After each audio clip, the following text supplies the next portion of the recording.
What's going on, TLC family, and welcome back to another Sunday morning worship experience. And I pray that you are experiencing the presence of the Lord in your home this morning. I'm Pastor Dove, and I have the wonderful privilege to sit with my brother, my pastor, our leader, Pastor Vernon Gordon. What's going on, man? Look, excited because I've enjoyed preaching all month long, but there's nothing more I love than a good conversation. So looking forward to our dialogue today. Yeah, man. And look, you're talking about excitement, guys. I have something for you guys to be excited about because this coming Sunday, we're back in the building. We're going to be back for an in-person worship experience at 9 and 11:15. So tell your friends, tell your family, we're back in the building at TLC to experience the TLC way and the presence of God. So let's get in the building. Yeah, and I'm also excited, Pastor Dove, because not only are we celebrating being back in person next weekend, but we also are celebrating next Saturday is the launch of our DMV campus. What? So It's down. it's about to go. It's gonna be a crazy weekend, right? So Saturday we got the launch of the DMV campus. Yeah. Sunday, and that's on Saturday at 5. So Yeah. tell everybody you know, cousins, friends, co-workers. I'm telling you, it's gonna be an amazing experience. Our team has been working hard. Sunday we back in the building here, and we're starting a brand new series next weekend. Yeah. And it's called Marathon. Whoa. Now, I'm not a marathon runner, but I learned a lot about marathons in preparing for this series. And we're going to be talking about how much the Bible actually shows us the power of endurance and how God is trying to cultivate endurance in us so that we can run the race of life well. So I'm telling you, you don't want to miss it. This series is going to meet all of us, not just you, but all of us right where we are, and we're going to run this marathon well. Well, man, I'm excited. And I just want to say this, man, even in the times that we're in right now, to see the fact that God is still blessing our community, we're still growing, we're expanding, and we're moving forward. Even when everybody say we should be standing still, right, God is still moving. So I'm excited about all of that. Definitely. Right? So look, let me just jump in real quick. I'm going to stick to the script. You know I like to get off script. But I'm going to stick to the script. Today, I get the wonderful opportunity to have a conversation with you about Square One. And if I'm not mistaken, you just wrote a book. If we can see that, called Square One, right? Square One. No Finding the courage to start over, stay strong, shape your future. I got it right here. I just wanted to hold it up, right?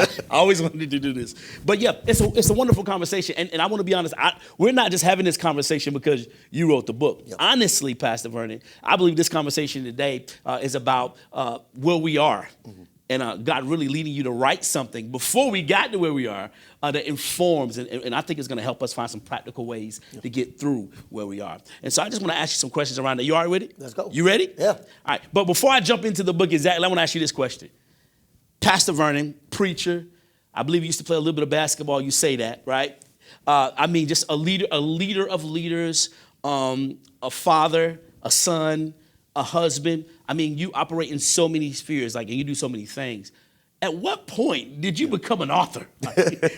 What's your inspiration behind writing? Could you just lean into that a little bit? Well, I love the phrase you said, become an author.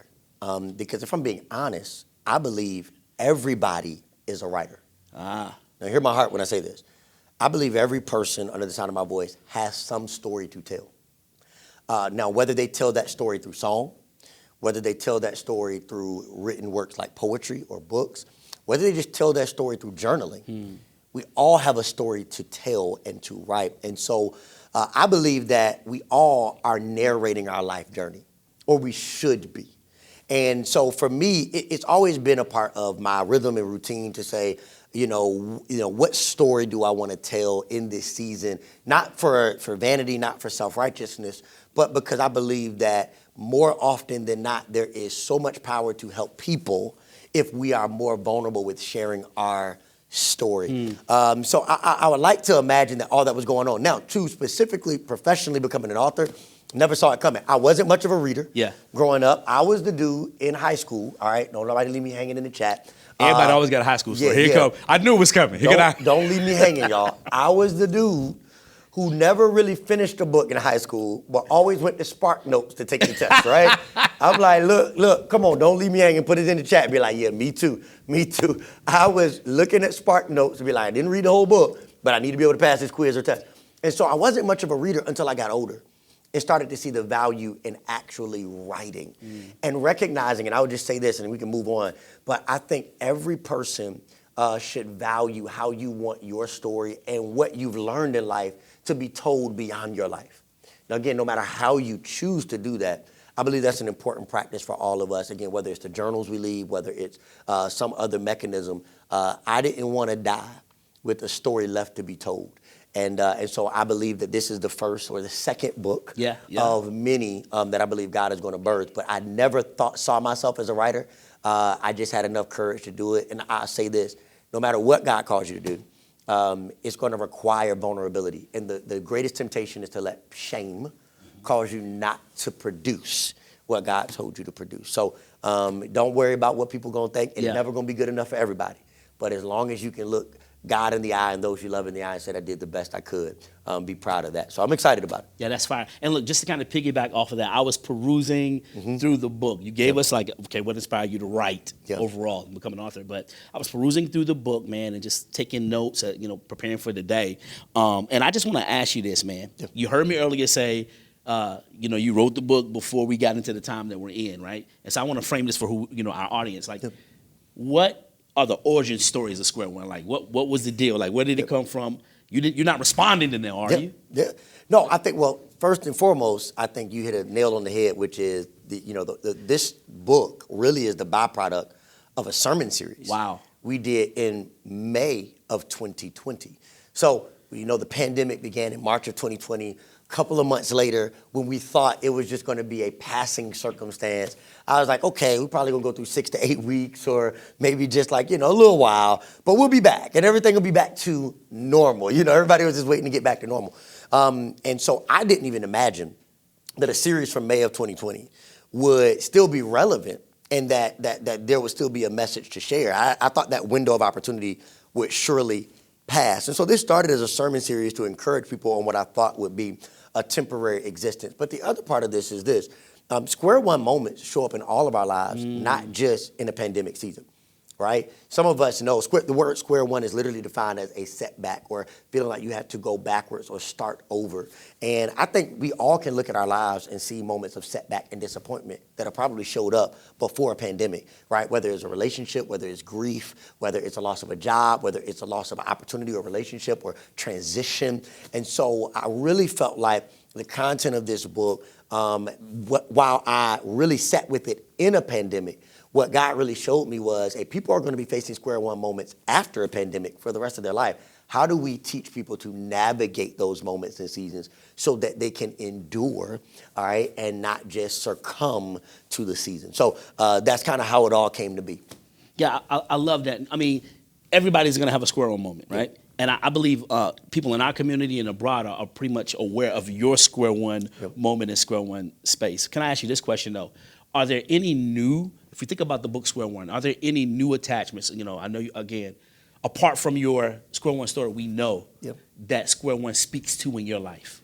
Yeah, I mean, you're referring to my journey with cancer, 2 tumors, 13 surgeries, 3 years of chemo. They told me I would die 3 times. That experience was full of Square One moments, 3 steps forward to take 4 steps back, feeling like, oh, I'm done, but, oh, man, you got to do this treatment now and this surgery. So definitely felt that. Many people know the story of Ashley and I battling with fertility issues and feeling like, man, this is just, a constant setback and battle. I don't think there's anything new outside of honestly just being vulnerable about my own experiences with the pandemic. I think for me, the pandemic revealed to me a lot of places of insecurity. It revealed to me a lot of places of fear and even a lot of points where I probably just needed to mature in my own faith that I was able to mask in the busyness of life. And so I think, man, that's what you'll hear a little bit of in the book, as well as me sharing some other people's Square One experiences and stories as well, and how we all, come together to find out how we move forward. That's awesome, man. Look, I had some time again to go through the book, and I wrote down some things. Okay. There's a few sections in the book. Again, the whole book stuck out, but I want to jump in. I want to do some quick stuff. So I guess quick draw. You know, I always come up with names in my interviews. Let's go. Quick draw. But quick draw, real quick. In the book, right, it talks about 4 essentials, right? There are 4 essential sections about a few things. The first is commitments, outlook, resilience, and emotions. I want to talk a little bit about those 4 essentials. I want to jump off and I want to start with commitments. And here's an excerpt from that. It says, purpose is rarely discovered in seasons of paralysis. Motion moves God and moves you. Let's talk about it. All right. So if I can, I want to backpedal really quick. Yeah. And you said something that I think is key. This book highlights in every Square One season, there are probably 4 essential considerations you should make to be healthy, right? Because Square One is not the place for you to just wait for it to be over. It's actually a place that you can work so that you can shape a future on the other side. And so you go back to your, in every Square One season, I think you should evaluate your commitments, right, on your outlook, build your resilience, right, and manage your emotions. And so when you talk about that section where it talks about purpose is rarely discovered in paralysis, I think one of the greatest temptations when you hit a moment of setback, disappointment, frustration, fear, things didn't go as planned. You did your vision board for 2022. Then you're like, I'm gonna put it on 2021. And then 2021 was like 2020. And then you're in 2022 and you're like, what in the world? When is this vision gonna come to pass? It's very easy for us to just stay stuck, right? And paralysis is one of the greatest threats to the discovery of purpose for 2 reasons. Number one, when you are in paralysis, you can't really move forward. And a lot of us find ourselves at the end of difficult seasons, still stuck in the weight of the season because we don't recognize that we're not trying to just wait for it to be over, but we have to move through it. I love a story that I heard from actually one of our very own members. His name is Robert Irving. He's been a mentor of mine for most of my life now. And Robert Irving was telling this story one time of how buffalo manage storms on the plains. And he was saying that when a buffalo sees that a storm is coming, they walk towards the storm. And the reason they walk towards the storm is because here's what they know. They know if I walk towards it, I'll get through it sooner. Right? And so part of what we need to understand is that when the storm of a Square One season shows up in our life, when pandemics and challenges hit and change is coming up in our life, hey, we're not buying time by just trying to run away from the storm, right? But if we walk towards it, go through it, we're going to get on the other side even sooner. The other thing I think that paralysis really threatens for us is the discovery of purpose. There's so many people throughout history who can testify to the fact that they discovered a new measure of their purpose within their greatest challenges and most demanding seasons, right? There's something about challenge and difficulty that awakens in you what you really love and what you really care about and what you're passionate about. And so I'm encouraging people like, let God move you. And also know this, as you move, God is going to join you in movement and help you reveal to you new measures of your own personal passions so that you can bring purpose to reality. I love that. I love that. Commitments. Now, the reason why that section is all about commitments is because, again, what happens in all of Square One moments is it's about energy investment, right? Where do I place your energy? The one thing you can't afford to waste in a difficult season is your energy, right? And so throughout our evaluation of our commitments, right, is where you start to see purpose, and not just purpose, values, right? I talk about this a little bit more in the book, but I think it's so important that we understand that one of the chapters is called Time, right? Will tell the whole story. And I think it's important for us to know that when we value something, that's what our commitments are about, what we value, right? When we value something, then ultimately our value should be attached to our schedule. It should be apparent in how we use our time. And so that commitment section is just all about not getting caught in paralysis, but managing our time, figuring out how we manage our energy and ensure that our commitments are aligned with our purpose and values in the season that is most critical. Wonderful. Next essential, outlook. Talk about it. Yeah. Outlook is one, I think I tell a little bit of a story about hiking, and I wasn't an avid hiker. Matter of fact, I didn't grow up hiking at all. But I went on my first hike probably a couple years ago, and it was a beautiful journey as I was able to get to the top of a mountain for the first time. And it was a rigorous journey. It was tedious. It was tense. But at the top, it was a beautiful view. Here's the catch. I would have never saw the world that way if I wouldn't have taken the journey to change my outlook. Things look different at the top. And so I think often we turn back in difficult seasons, right? We turn back in Square One seasons, and we don't ever get to an elevation or a place by which we can own our perspective. And so what happens is we inherit an outlook. We outsource our outlook to opinions and media and all these different influences instead of working our way to our ownership of our perspective. And so that's what that section kind of really covers. And I love that. Look, I want to read something that you wrote from that real Okay. quick. I thought you wrote it beautifully. You said, it is possible to remember the past and not react to it. When we react to the past as if it's the present, we limit our ability to see clearly what the present has to offer. We misread relationships, partnerships, opportunities, disappointments, and difficulty, automatically filtering the present through the past and reverting to a default response. We could unfairly create walls where we should build bridges, erect idols where we should have only had seasonal celebration. Or we could set up cities where we should have only set up a camp. Ooh. The past is not the problem. The way we process it is. It can be a problem or a partner. You must decide. Yeah. I love that, man. I love that. The next thing I want to jump into is essential resilience, and I want to start off reading from Before there. you get on resilience, can I You just wanna get speak to that really You quick, gotta that speak last to that? section? I think that is so vital for us to understand how we process our past. Because here's what inevitably happens when you find yourself in a square one moment. When you find yourself in a season of disappointment, an unexpected season, what do we all do? We start to have all those memories flood us about what was, why we should never do that again, regrets, pain, brokenness, disappointments, and all of it compounds, right? And I think one of the things that I don't want us to miss, as we talked about in that particular section, is this idea that your past is only a problem if you don't process it properly. The past can either be an educator of your future, or it can be something that limits your future.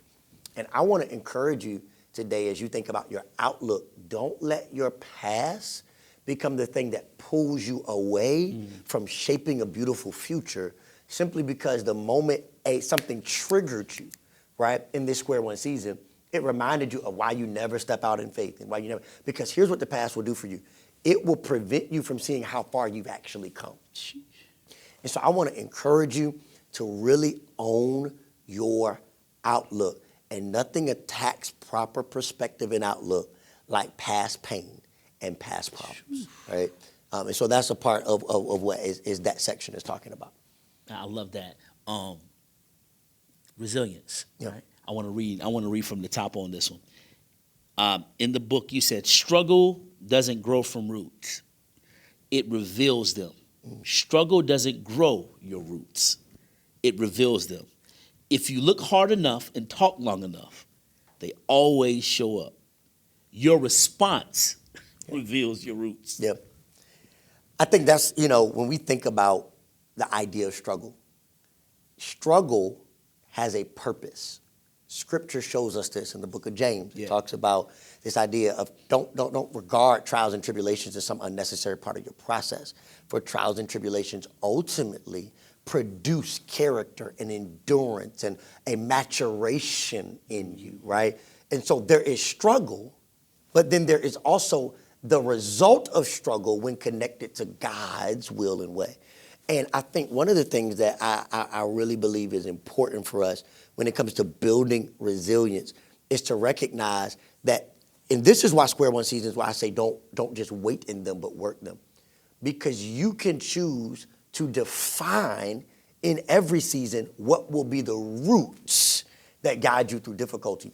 And the reason why that says it reveals them is because more often than not, if you talk to somebody long enough, you find out who they really rely on in their struggle. So they'll say they rely on God. But then when struggle shows up, they rely on the ex. When it get hard. They'll say they rely on God, but then they'll run back to comforts and conveniences. They'll say they rely on God, but then we run back to the bottle or we run back to some other coping mechanism, right? And so it is so important that we start to say, how is struggle helping reveal to me the roots? What are roots? Roots are the things that keep the tree stable from falling over. And for some of us, the reason why we constantly are tossed with the wind of life is because we never had strong roots to begin with. We never had great spiritual roots. We never had great family roots. We never had friends that would hold us accountable. So when the difficulties of life emerge, the wind seems to toss and turn and knock us over because we never really asked ourselves, what are my roots? And so I want to that section is so important to me because a lot of people will say resilience is either something you're born with, you either have it or you don't.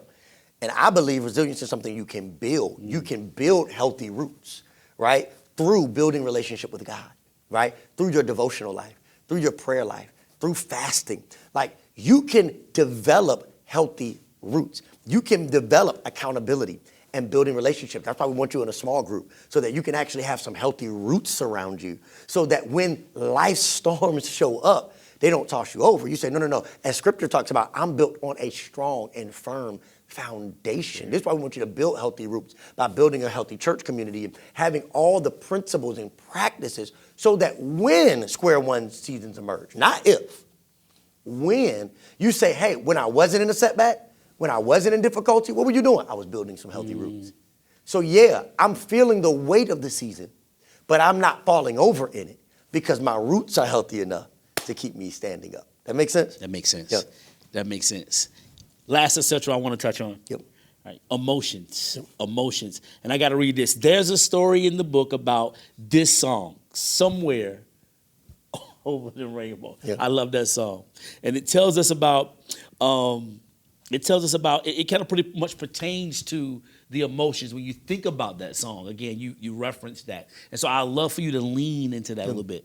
Well, I don't know if anybody's ever seen The Wizard of Oz before. I make the assumption that everybody's seen The Wizard of Oz. Is it like the No Place Like Home? Like yeah. Click your heels, all that. One of my favorite movies of all time. Don't judge me. Who's your favorite character in that, real quick?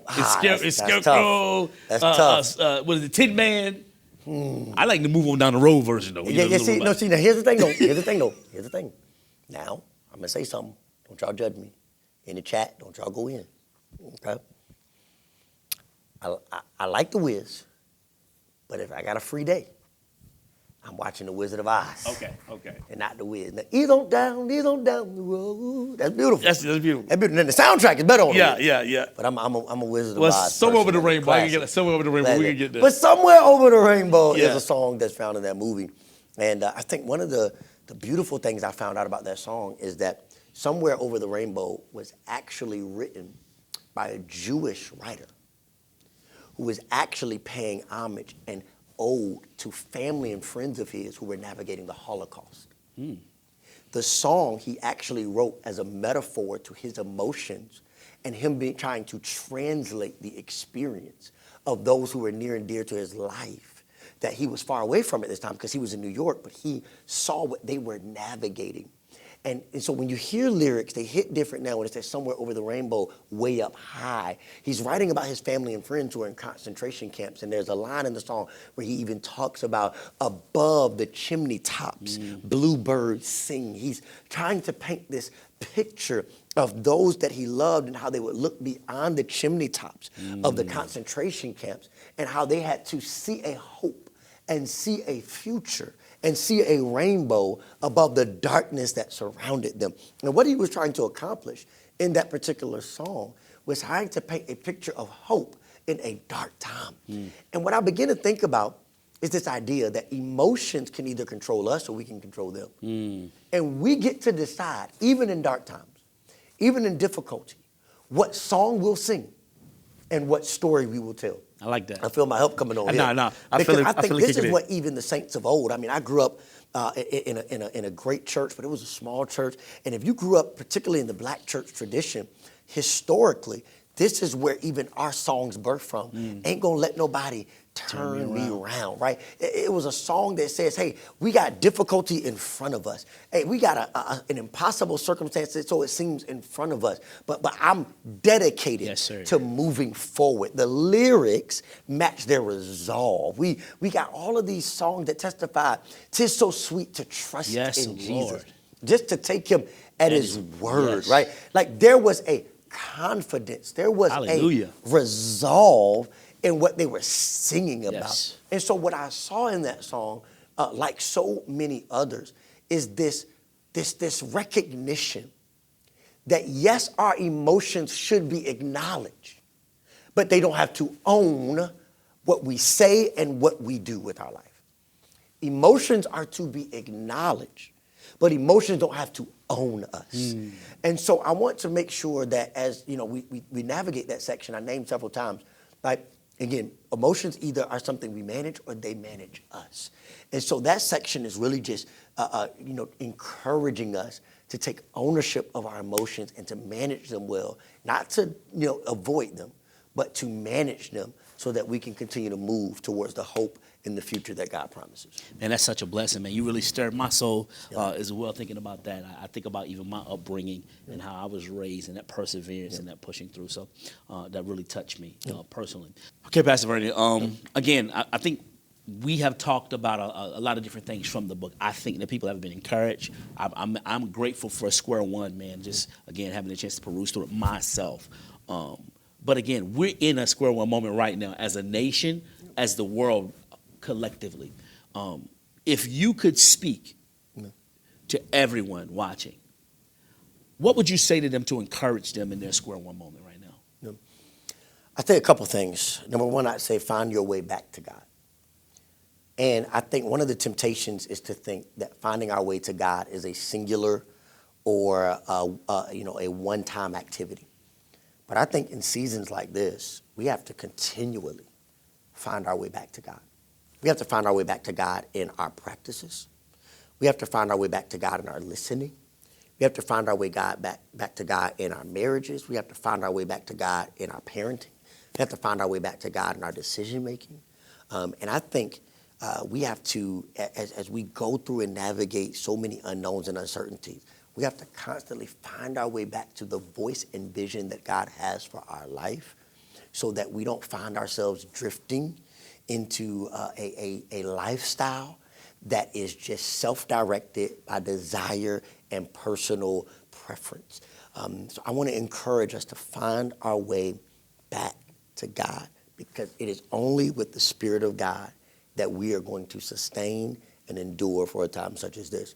But the other thing I want to encourage everybody to do, and it's really written into the subtitle of this book, is identify where you are. The subtitle says, start over, stay strong, and shape your future. Truth of the matter is we're not at all three at the same time, right? There's some of us, if we be honest, like we're just at the point where we're just able to acknowledge, you know what, I'm starting over. And it took us a year, it took us 2 years, it took us 6 months to just acknowledge that truth. Like, man, I'm starting over. And that's an accomplishment, just to be there and say, okay, I'm acknowledging where I am. Yeah. For some of us, we're like, hey, I've reconciled that. I know I'm starting over, but then I got to stay strong, which is about sustainability. So it's like, who am I talking to? What relationships do I have around me? What circles am I in? What environments am I putting myself in? Because that's where you're going to find the sustainability, to stay strong. You don't stay strong because of just desire. You stay strong because you have put the things in place, the proper things in place to continue to feed your strength, right? Maybe that's new rhythms of life. Maybe that's putting devotional back on your schedule. Maybe that's putting date night on your schedule. Maybe that's, whatever it is, how are you going to stay strong, right? And then you got to shape your future.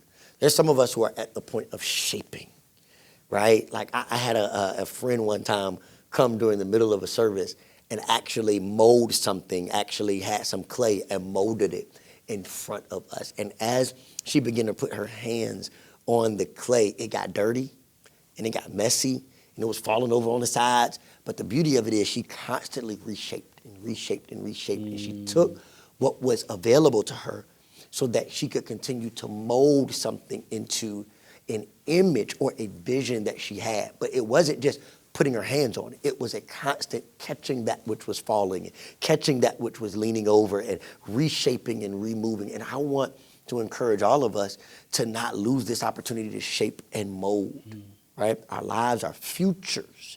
Because just because you're in a Square One season doesn't mean you got to wait till the other side to work on the future that God has for you. So I want to encourage us to start over, stay strong, shape our future. Thank you so much, man. Appreciate you, man. I really appreciate this conversation today. I really believe that, again, people were blessed by that, and I think our square one is going to be much better. Before we close out, though, I want to, I got something in my pocket. I want to do something called hot seat. And I don't know if you've played this with me before, but I want to put you in the hot seat. All right, let's go. And basically how it goes is I'm going to say one word, and after that one word, I want you to give your first thought when I give you that word. Okay? Are you ready? You know what? You've been known to have a good answer. But I'm gonna throw some words and we're gonna find out really, really quick. Okay? Disappointment. Time. Whenever disappointment shows up, it takes time to not only recognize what it really is, but then to realize how we move forward from it. Time. Tomorrow. Hope. I think whenever you think about what tomorrow holds, it's an opportunity all over again for you to shape a beautiful future. Dallas Cowboys. Pain and bitterness. I am a Cowboys fan, and I don't really want to talk about that anymore. No. Legacy. Next generation. I'm going to hyphenate that. That's one word. I think that we all have an obligation to make sure that we leave something behind. And that's what legacy is about. Last one. Square one. Power. I think what square one seasons most try to take from us is the feeling that we are powerful. The automatic assumption is that it's a season of weakness. But if we can learn to adapt and learn to navigate that season, we can become powerful in it. Just because it's not ideal doesn't mean it has to overtake us. Power. Appreciate you, man. Appreciate you, man. Thank you guys for joining us today. We're going to turn it back over to our lovely host. They're going to give you some more information. God bless you. See you next week. Yep.